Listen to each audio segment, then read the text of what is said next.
Bom dia, meu nome é Maria Gabriele e eu vou apresentar sobre a doença celíaca. A doença celíaca ela é uma doença autoimune, então as próprias células de defesa imunológica vão agredir as células do organismo, causando um processo inflamatório. Na doença celíaca, a inflamação ela é provocada pela intolerância ao glúten, que é uma proteína presente no trigo, cevada, centeio e seus derivados, como massas, pizzas, bolos, pães, biscoitos, cerveja, uísque, vodka e até alguns doces. Esse processo inflamatório que no caso ocorre no tubo digestivo, mais precisamente na parede interna do intestino delgado, leva à atrofia das vilosidades intestinais, provocando dificuldade do organismo absorver os nutrientes dos alimentos, as vitaminas, os sais minerais e até mesmo a água. O mecanismo imunológico e ação na patogênese. A doença celíaca, ela tem patogenia complexa, que resulta da interação entre fatores ambientais, no caso o glúten, né? Fatores genéticos e fatores imunológicos. A doença celíaca, ela é induzida pela ingestão de glúten, que existe no trigo, na cevada e no centeio, como a gente já falou, e recentemente foi identificada intolerância à aveia em alguns indivíduos. Então vamos lá. A doença celíaca basicamente desencadeia uma guerra dentro do seu corpo. Então é essa analogia que eu vou usar. Quando as pessoas com doença celíaca ingerem alimentos que contenham glúten, o seu sistema imunológico está erroneamente programado para reconhecê-lo como uma ameaça e reagir, danificando o tecido, né, que reveste o intestino delgado, que são as vilosidades. O sistema imunológico, ele pensa que está fazendo um bom trabalho, nos mantendo seguros, mas na verdade ele está destruindo o revestimento saudável do nosso intestino em uma guerra sem necessidade. Durante uma operação normal, essas vilosidades minúsculas são responsáveis pela absorção dos nutrientes da nossa alimentação. Mas ao longo do tempo, com tantos ataques, essas longas estruturas são destruídas, a ponto de se tornarem apenas tocos achatados. O trigo, ele contém a proteína, o glúten, né, como a gente já falou, que abriga uma das piores prolaminas ofensoras, a chamada gliadina. A gliadina, ela tem os efeitos tóxicos mais poderosos sobre a barreira intestinal e prejudica severamente o revestimento do intestino. E esses efeitos tóxicos são exponencialmente piores para as pessoas com predisposição genética para sensibilidade ao glúten, né, e a doença celíaca. A gliadina, ela constitui a fração do glúten, que é solúvel em álcool e que contém a maior parte dos componentes tóxicos para a mucosa. Elas são resistentes à degradação pelo suco gástrico, pancreático e até o intestinal. Então, essas moléculas de gliadina, elas vão permanecer no lumen intestinal após a degradação do glúten, porque elas não conseguem ser degradadas. Mas nossa, né? Por que a gliadina é assim tão resistente? A abundância e a localização dos resíduos de prolina são apontados como uma das razões, porque a prolina ela protege, né, os peptídeos da proteólise. Então a glutamina e a prolina vão lá e atravessam a barreira do epitélio intestinal e interagem com as células apresentadoras de antígenos. Agora a resposta imune ensina a mucosa, né?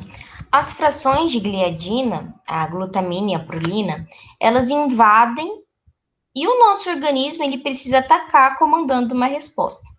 A resposta adquirida ela ocorre primariamente na lâmina própria, após a entrada dos peptídeos de gliadina para esse espaço por aumento da permeabilidade da mucosa.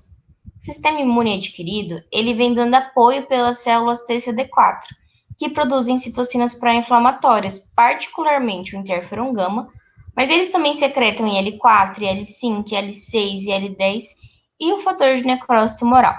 Essas citocinas pró-inflamatórias desencadeiam a inflamação intestinal inicial. O processo de combate com a inflamação começa a danificar as células que revestem o intestino delgado, os enterócitos, no caso, danificando as vilosidades. A resposta do sistema imune inato ocorre predominantemente no epitélio intestinal.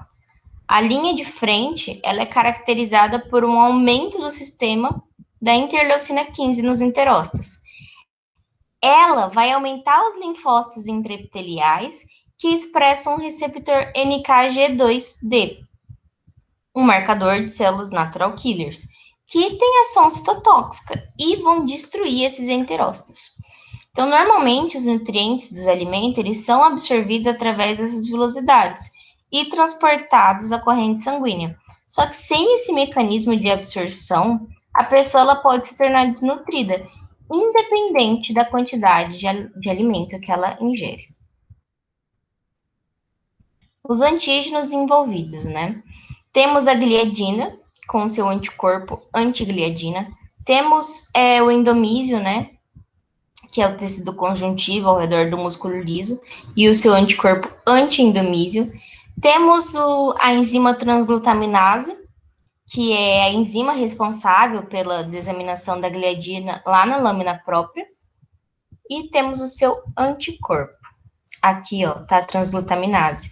Ela vai desaminizar a gliadina, que daí vai ser captada, né, pela célula apresentadora de antígenos, que vai apresentar para a célula T, e daí disso vem os anticorpos e as citocinas. Aqui é a resposta adquirida, e aqui vai ser a resposta imuninata, né, com a interleucina 15 e as células natural killers.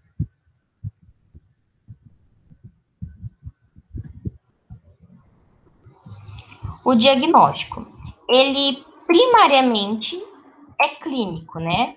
O médico especialista vai analisar os sintomas e o mesmo ele pode fazer um teste e pedir para o paciente tirar os alimentos que contêm glúten da dieta por um tempo. Em seguida, a maneira mais segura de fazer o diagnóstico é por exame de sangue, né, sorologia, para realizar a dosagem dos anticorpos contra o glúten. São aqueles anticorpos que a gente já viu, né? O antigliadino, o anti-endomísio e o antitransglutaminase. Em associação, é importante fazer uma biópsia do intestino, por meio de endoscopia, realizando assim um estudo histológico, né, da mucosa do duodenal, para verificar se houve alteração, se tem inflamação, se houve atrofia das vilosidades.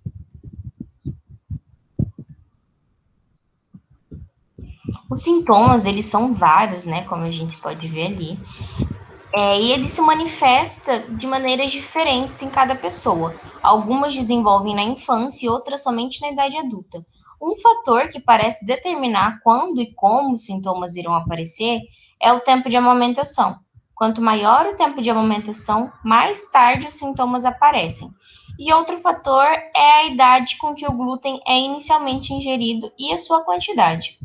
As pessoas elas podem ter ou não ter sintomas, mas as que não têm ainda apresentam riscos de desenvolver as complicações da doença. Então, esses são os principais sintomas. Um leva ao outro, né? Como a gente pode ver, esses dois são os principais. Pensa, se você tem falta de apetite, você vai comer menos, então você vai perder peso e vai ter baixa absorção de nutrientes. Se você não absorve nutriente, você vai ficar com fadiga, cansaço, falta de ar e carência de vitamina. Com a carência de vitamina vem a queda de cabelo, a desnutrição, a anemia, o retardo de crescimento. Então, esses são os principais sintomas que um desencadeia o outro. Além disso, a gente tem esses sintomas que são um pouco mais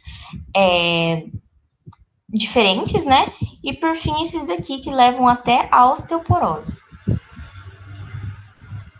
Aqui os sintomas que eu trouxe em forma de infográfico. E o tratamento, né? Bom, não tem cura para a doença celíaca, então o principal tratamento é a dieta com total ausência de glúten. Quando a proteína ela é excluída, né, da nossa alimentação, os sintomas eles vão desaparecer. E a dieta ela deve ser seguida rigorosamente pelo resto da vida, porque ingerir glúten, independente do tamanho, da quantidade, vai afetar o intestino. E isso acontece para qualquer um que tenha doença, independente da presença ou não dos sintomas.